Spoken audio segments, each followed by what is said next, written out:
হবে। নমস্কার, আমি সুচরিতা। আমার এই চ্যানেলটিতে আপনাদের সকলকে স্বাগত। তো আলুগুলোকে কেটে আমি এখানে জলে ভিজিয়ে রেখে দিয়েছি যাতে লাল না হয়ে যায়। আর এদিকে আমি নিয়ে নিয়েছি বেসন এবং এর সাথে আমি দেব একটুকুনি কালো জিরে।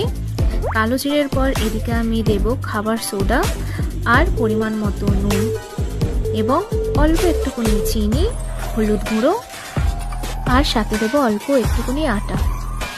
এবারে অল্প অল্প জল দিয়ে বেসনটাকে ভালোভাবে ফাটিয়ে নিতে হবে, ঠিক এমনিভাবে। আর এরপরে দিয়ে দেবো কর্নফ্লাওয়ার, জিনিসটা মুচমুচে হবে। সাথে দেবো একটুকুনি কারি পাতা, লঙ্কা কুচিটা দিয়েছি, তবে কারি পাতাটা আমি দিতে ভুলে গেছি, সেটা আমি পরে দেবো। তেলটা খুব ভালোভাবে গরম হলে তারপরেই আমি আলুটাকে দেব, অল্প অল্প করে, একসাথে বেশি দেবো না, কারণ বেশি দিলে জড়িয়ে যাবে, খেতে একদম ভালো লাগবে না, ঝরঝরেও হবে না। তো আমি এমনিভাবেই আলুগুলোকে ভেজে নেব লাল লাল করে। আশা করছি তোমরা আওয়াজ শুনেই বুঝতে পারছো যে কতটা ক্রিস্পি হয়েছে। এটা খেতে খুব